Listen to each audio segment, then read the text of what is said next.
안녕하세요. 하이처증권에서 경제를 담당하고 있는 박상현입니다. 오늘은 일본 경제와 증시에 대해서 설명을 좀 드리도록 하겠습니다.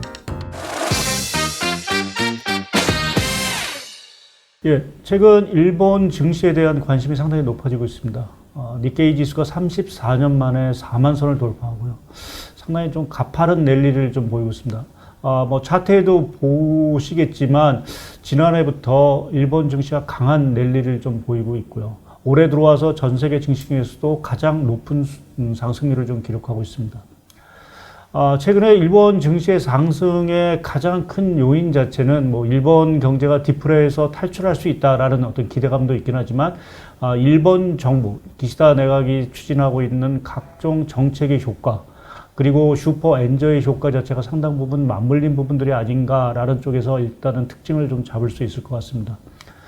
특히 화면에 차트상의 니케이 지수 차트를 보시면 알겠지만, 일본 경기 자체는 아직 그렇게 강한 모멘텀을 주고 있지는 못한 상황입니다. 경기 선행지수 자체가 여전히 좀 부진한 상황들이고요. 지난해 성장률은 상당히 좋았지만, 올해 성장률은 다시 또 지난해보다는 낮아지는 이러한 성장률을 좀 기록할 것 같습니다. 그럼에도 불구하고 일본 증시가 이렇게 강한 상승세를 좀 보이고 있는 거는, 2000년대 초반 아베노믹스 자체가 실시됐던 아베노믹스 이후에 계속 추진되고 있는 정책 효과 자체가 상당 부분 누진된 효과가 아닌가라는 쪽에 좀 판단을 좀 할 수 있고요. 또 한 가지 일본 증시의 특징을 좀 설명을 드린다라고 하면, 이게 전 섹터가 골고루 이제 상승하기보다는 일부 섹터가 좀 상승하는 이러한 모습을 좀 보이고 있습니다. 다음 화면에서도 보시겠지만, 지금 맨 위쪽의 그림을 보시게 되면 경기 소비재, 산업재, IT 요 세 개 섹터 자체가 상당히 일본 증시를 견인하고 있습니다. 이 경기 소비재에는 그 일본의 대표적인 자동차 업체인 도요타가 사실은 포함되어 있고요. 또 이 산업재에는 그 워렌 버핏이 투자한 일본의 상사 주식이 포함되어 있는 상황들입니다.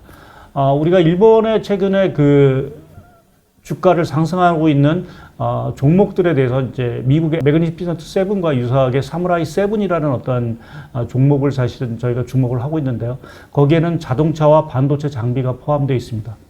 결국 최근에 일본 증시의 특징이라는 것은 정책 효과, 거기에 글로벌 증시에 편성할 수 있는 반도체 장비, 그리고 슈퍼 엔저의 효과, 이것이 사실은 맞물려서 증시 랠리가 있다라고 저희가 요약해 볼 수 있을 것 같습니다. 최근 일본 증시의 강한 랠리 배경, 앞서도 잠시 설명을 드렸지만 경기 자체가 그렇게 강한 모멘텀을 갖고 있지는 못한 상황들입니다. 지금 주목되고 있는 거는 결국은 일본의 정책 효과인 부분들인 것 같고요. 최근 우리나라에서도 밸류업 프로그램 자체가 상당 부분 이슈화 됐던 사항들인데, 그 밸류업 프로그램 자체는 결국 일본 정부가 추진했던 정책을 사실상 차용한 부분들입니다. 그럼 저희가 아베노믹스와 기시다 내각이 지금 추진하고 있는 신자본주의와 무슨 이러한 차이점이 있나라는 부분 자체를 좀 주목할 필요가 있을 것 같은데요. 결국 아베노믹스 자체는 일본의 부진했던 총수요 자체를 결국은 일으키기 위해서 각종 재정정책이라든지 통화정책 자체에 초점을 맞췄다라고 하면, 지금 기시다 내각이 추진하고 있는 정책은 총수요 정책과 더불어서 총공급 부분 자체를 개선시키려고 하는 정책이라고 요약할 수 있을 것 같습니다. 바이든노믹스 자체가 결국은 미국의 공급망 자체를 개선하기 위한 정책, 그러니까 리쇼어링 정책이라든지 반도체 진흥이라든지 또 인프라 투자와 같이 공급 사이드 쪽을 사실은 강화시키는, 그것으로 인해서 고용이 회복이 되고 소비가 회복되는 이러한 선순환 자체를 유도하고 있는 정책과 마찬가지로, 일본 역시 일본이 그동안 취약했던 고용, 또 디지털 전환이라든지 또는 신기술이라든지 이러한 부분을 육성하면서 결국 그동안 부진했던 소비 자체를 일으키려고 하는 이러한 정책이 추진되고 있고요. 이러한 정책에 시장이 조금 화답을 하고 있는 부분들이 아닌가 좀 생각을 하고 있습니다. 그래서 일본의 지금 어떠한 정책, 또 강한 랠리의 특징을 간단하게 표로 화면상에 있듯이 요약을 해보면, 결국 이 신자본주의 어떤 5가지 핵심 정책과 더불어서 최근 주목을 받고 있는 자본시장 개혁, 그러니까 밸류 프로그램이라든지 또 가계 소득을 늘리기 위한 노동시장 개혁, 뭐 이러한 것들이 지금 중점적으로 추진되고 있고 거기에 슈퍼 엔저 또 미국 주도의 공급망 정책에 일본이 상당 부분 호응을 하면서 수혜를 받고 있는 이러한 것들이 맞물리면서 일본 증시가 예상 밖으로 강한 랠리를 피고 있다라고 조금 설명드릴 수 있을 것 같습니다.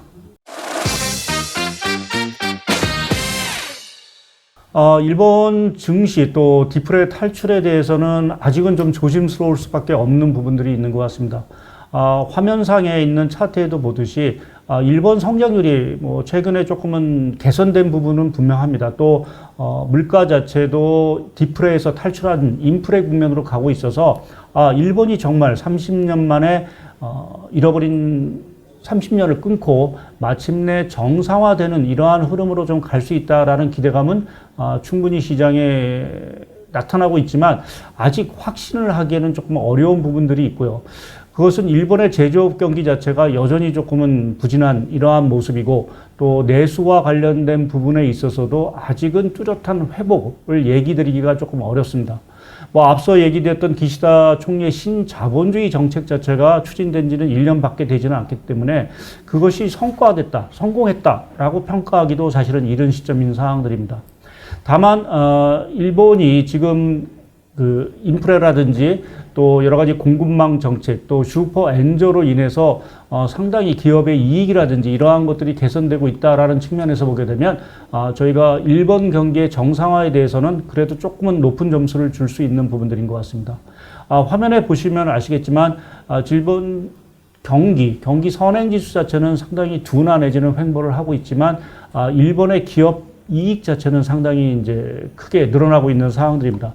그럼 왜 일본의 기업의 이익이 늘어날까라는 부분을 좀 살펴보게 되면 화면 우측에 있는 일본의 서비스업 부분의 이익 자체가 상당히 이제 늘어나고 있는 상황들입니다. 뭐 제조업 경기야 전 세계가 공통적으로 부진한 상황에서 일본의 서비스업 부분의 이익 자체가 상당히 늘어나고 있는 것들이 일본 경제의 어떤 디플의 어떤 탈출 신호라고 좀 볼 수 있는 가장 중요한 근거로 보고 있고요. 그 이유 자체는 지금 디플레와 관련된 여러 가지 자산 가격의 회복이 사실은 좀 보이고 있습니다. 대표적으로 주가도 그렇지만 화면 왼쪽에 있는 일본의 주택 가격을 보게 되면 팬데믹 이후에 급격하게 상승하는 모습을 좀 보이고 있습니다. 우리가 디플레하면 자산 가격의 하락이 지속적으로 이루어지는 국면을 얘기합니다. 그렇지만 지금 일본이 자산 가격 측면에서 보면 주가는 이미 34년의 최고치를 기록했고 또 말씀드린 대로 주택, 부동산 가격 자체가 상당 부분 오른다라는 얘기 자체는 결국 자산 가격 자체가 디플레에서 탈출한 부분들이고요. 그것이 말씀드린 대로 서비스업 경기, 뭐 전반적으로 뭐 부동산이라든지 도소매라든지 뭐 이러한 쪽에서의 이익 증대로 사실은 이어지고 있는 상황들이고요. 또 화면 우측에 보시게 되면 그 비제조업 서비스 기업들의 부동산 자산 가치가 올라간다라는 측면에서 보게 되면 기업의 밸류도 사실은 상당히 높아지고 있다라고 좀 요약할 수 있는 것 같습니다. 그래서 이러한 측면들을 보게 되면 뭐 아직 저희가 뭐 100% 일본이 디플레에서 탈출했다라고 얘기 드리기는 어렵지만 그래도 일본이 이전과는 달리 디플레 국면에 탈출해서 정상화 국면 쪽으로 분명히 다가가고 있다라는 부분에서는 좀 저희가 동의할 수 있는 부분 자체가 상당히 있다라고 좀 평가할 수 있을 것 같습니다.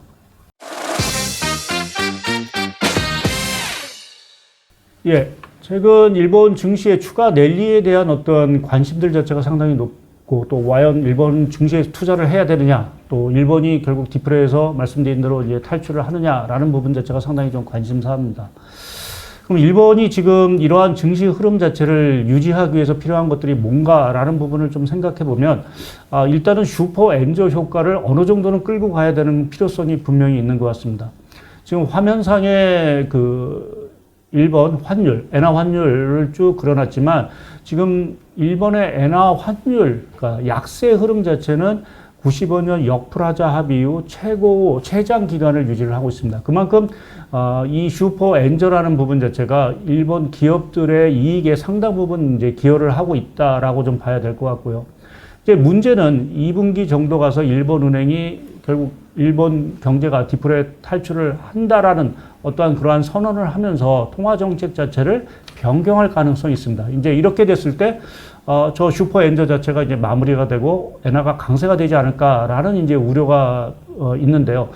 이 부분에 있어서 당연히 일본 은행 자체의 통화 정책 자체가 긴축적으로 선회를 한다라고 하면 엔화 가치 자체가 상당히 강세, 그러니까 달러엔 환율 자체가 150엔이 아니라 상당 부분 떨어질 수 있긴 하지만 그 떨어지는 폭 자체는 상당히 좀 제한적일 수 있을 것 같습니다.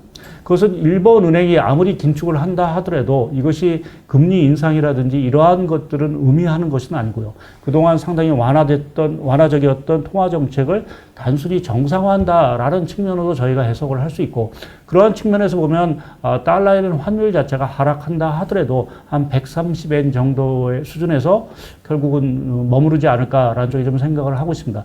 만약 말씀드린 대로 이러한 일본 은행의 통화 정책 자체가 긴축으로 전환된다 하더라도 통화 가치 자체가 130엔 정도로 유지되는 이러한 통화 정책을 유지해 준다라고 하면 일본 증시에는 상당히 긍정적인 혜택을 좀 줄 수 있는 부분들이 있고요.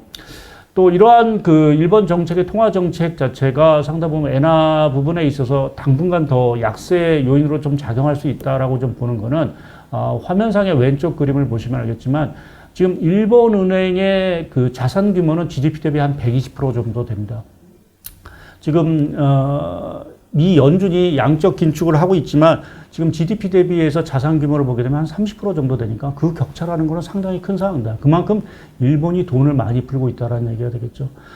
지금 일본 은행이 긴축을 한다고 해서 그것이 양적 긴축을 의미하는 부분들은 아닙니다. 결국 당분간 미국의 달러의 푸는 속도보다는 엔화가 풀리는 속도 자체가 더 강하다라는 측면에서 보게 되면 엔화의 어떠한 약세 흐름, 달러 대비 약세 흐름은 상당 기간 유지될 수 있다. 말씀드린 대로 일본 은행이 통화 정책을 전환한다 하더라도 그것이 달러에는 환율 자체가 이전처럼 뭐 다시 90엔, 80엔으로 가는 흐름은 아닐 것 같고 소폭의 어떤 강세 흐름으로 유지될 수 있는 어떤 중요한 근거가 될 거로 좀 보고 있습니다. 그래서 향후에 우리가 일본 증시를 보는 데 있어서 하나 중요한 그 첫 번째 변수 자체는 엔화인데 그 엔화의 흐름 자체가 뭐 말씀드린 대로 한 130엔대에서 유지가 된다라고 하면 일본 증시의 어떤 조종에 있어서는 큰 영향을 미치지는 않을 거로 좀 보고 있고요.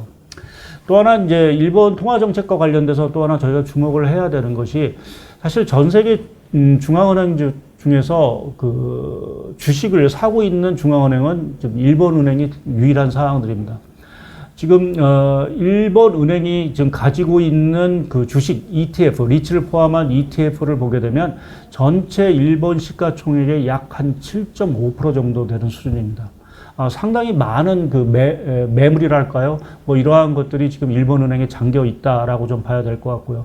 이제 그러한 측면에서 보게 되면 일본 은행이 뭐 통화 정책을 다시 전환하면서 갖고 있던 저 ETF 물량 자체를 시중에 풀느냐 안 푸느냐 자체도 상당 부분 시장 흐름에 상당히 중요할 텐데 최소한 올해의 흐름을만 보게 된다라고 하면 당장 일본 은행이 갖고 있는 ETF 자체를 시중에 매물로 내놓지는 않을 것 같습니다. 그래서 이러한 부분도 물론 저희가 장담을 할 수는 없는 부분들이고요. 저희가 이러한 그 중앙은행의 어떠한 양적 긴축의 흐름 이러한 것들도 계속 체크를 해나가면서 일본 증시를 좀 봐야 되는 부분들이 좀 있을 것 같고요. 그리고 무엇보다 일본 이제 경제 또 일본 증시 자체가 여기서 4만 선을 넘어서 추가로 상승을 하거나 또 완전한 어떤 디플레 탈출을 선언하기 위해서 과연 필요한 게 뭘까라고 하면 두 가지 정도를 지적할 수 있을 것 같습니다. 한 가지는 임금입니다. 지금 그 일본 증시라든지 일본 자산 가격이 많이 올랐다라고 하지만 일본의 소비 경기 자체는 예상보다 상당히 부진합니다. 왜 부진할까요? 과거 일본은 상당히 이제 디플레의 상당 부분 이제 그러한 현상이 유지됐기 때문에 임금 상승률이 수년간 거의 오르지는 않은 상황들입니다. 이러한 상황에서 물가가 오르다 보니까 지금 실질 소득 자체는 당연히 감소할 수밖에 없는 상황들입니다. 화면에 왼쪽 그림을 보시면 알겠지만 일본의 실질 금리 자체는 지금 마이너스 증가율을 좀 보이고 있습니다. 결국 이러한 상황에서 일본의 소비 자체가 좋아질 수 있기는 어렵겠죠. 그래서 일본 정부가 지금 하고 있는 정책, 결국 이번 춘투 기간 동안, 춘투라는 건 일본 3월에 기업들이 이제 어떤 노동단체와 이제 임금 협상을 하는 어떤 그러한 시기를 의미하는데 이 3월 춘투 기간에 얼마만큼 많은 임금을 결국 올려주느냐라는 부분 자체가 상당히 중요한 부분들이고요. 지금 일본 정부나 기업들은 이 부분에 있어서는 상당히 아주 호의적인 입장을 좀 보이고 있는 상황들입니다. 그래서 3월 중에 임금 상승률 자체가 상당 부분 이제 올라가고 또 기시다 내각이 지금 추진하고 있는 그런 자산, 가계 어떤 자산 증대가 주식 시장의 어떤 상승으로 이어진다라고 하면 결국 일본의 소비 자체가 상당히 정상화될 수 있고요. 그것은 일본 경제가 상당히 선순환, 그러니까 디프레가 아닌 인프레 국면에서 안정적인 성장을 유지할 수 있을 거로 보고 있습니다. 화면 오른쪽을 보시게 되면 이건 한 어떤 보고서에서 저희가 발췌한 부분들인데요. 일본 경제가 1% 이상의 어떤 성장률을 유지하기 위해서는 연간 기준으로 최소 5% 이상의 임금 상승률은 필요하다라는 것이 일반적인 견해입니다. 그래서 지금 어떤 분 여러 가지 지금 퍼즐이 있는데 그 퍼즐을 맞추는 데 있어서 가장 중요한 관건은 결국 일본의 임금 상승률 자체가 상당히 올라가느냐라는 부분이 상당히 좀 중요한 부분들인 것 같고요. 최근 다행스러운 거는 일본의 경제 뭐 이러한 것들이 상당히 좋아지면서 화면 오른쪽에 그 파란색 차트를 보시게 되면 일본의 전체 취업자 수 자체가 상당히 좀 증가를 하고 있고 또 최근에는 뭐 아무래도 이제 구인난이 이제 일본도 고령화되다 보니까 구인난이 되면서 대졸 취업자가 이제 골라서 가는 취업하는 이러한 모습들을 좀 보이고 있습니다. 그 얘기 자체는 결국 임금 상승률 자체가 상당 부분 올라갈 수 있다라는 의미로 저희가 해석할 수 있습니다. 그래서 일본의 고용시장 자체가 상당 부분 개선이 되는 신호가 나오고 있고 그것에 정부나 기업이 호응을 하고 있다라는 측면에서 일본이 디프레 탈출해서 마지막 퍼즐이 될 수 있는 임금 상승률 자체가 상당히 올라갈 수도 있다라는 부분 자체는 상당히 조금 고무적인 현상인 것 같고요. 그리고 또 다른 어떤 변수 자체는 결국 그 디지털 전환 문제입니다. 뭐 일본을 다녀오신 분도 많이 보시겠지만 일본은 장인 정신이 강한 나라입니다. 그만큼 아날로그 자체가 상당 부분 일반화됐다라는 부분이죠. 결국 또 인구의 대다수 자체가 고령화되다 보니까 이 디지털에 대해서 상당히 거부감을 느끼는 것이 일본 경제입니다. 그래서 뭐 AI 지수라든지 뭐 디지털 경제 지수를 보게 되면 일본 경제는 OECD 국가 중에서 거의 최하위 국가에 속하는 그러한 디지털 부분에 있어서 상당히 뒤처진 국가로 이미 알려진 사항들입니다. 결국 전 세계가 지금 기술 혁신이라든지 AI를 가지고 뭐 생산성 개선이라든지 성장을 좀 도모하고 있는 상황에서 일본 경제가 저러한 그 디지털 경제에서 상당히 뒤처진다라고 하면 뭐 디프레의 탈출 문제가 아니라 안정적인 성장을 하기가 상당히 어려울 수 있는 부분들입니다. 기시다 대각이 5대 중점 전략 중에서 하나로 내건 것이 디지털 전환과 또 기술 혁신 부분들입니다.